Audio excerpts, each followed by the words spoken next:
Hey guys, yesterday, we talked about high blood sugar. Now we're gonna talk about how to do a blood glucose test. For this, you will need a blood glucose meter, some test strips, a fingerprick pen, a lancet, and a logbook.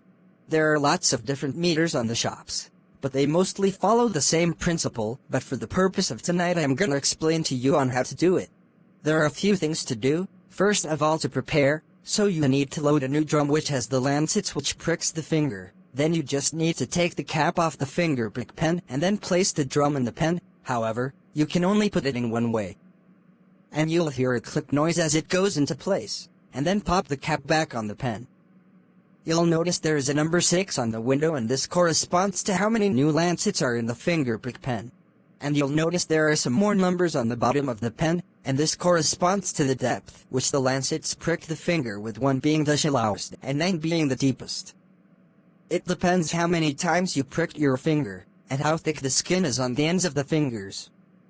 Then thinking about where to prick, try to avoid the thumb and index fingers, because they have these refined motor skills. That leaves us with 3 fingers that we can prick, and you should also avoid the pads of the fingers, because there is a lot of fine nerve endings, so try pricking the sides. Pricking the sides hurts less. When you get ready to do the finger prick, you need to wash your hands, because you need clean hands for the finger prick. If there is any residue of food, it will give you an accurate result, but there isn't always a sink nearby, so try and use some wipes. Make sure the wipes have no alcohol or perfume, just plain neutral wipes.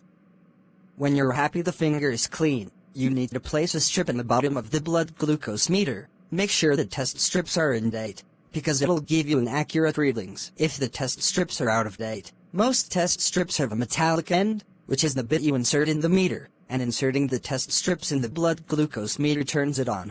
Also, if you see a little droplet on the screen, it's suggesting you need to put a bit of blood on the strip, and get ready to prick the finger you're gonna prick. So picking up the pricker, make sure that you have it at the correct depth, and advancing the lancet onto the next one.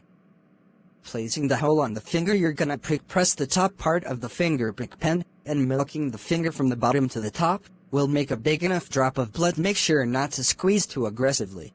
And when you have a big enough drop of blood, pick up your meter, and place it on the drop of blood, trying not to touch the skin.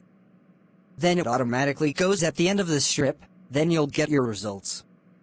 Make sure to finger prick different fingers every time to prevent sore spots. Then gently dispose of the used test strip, then place it in the sharps bin.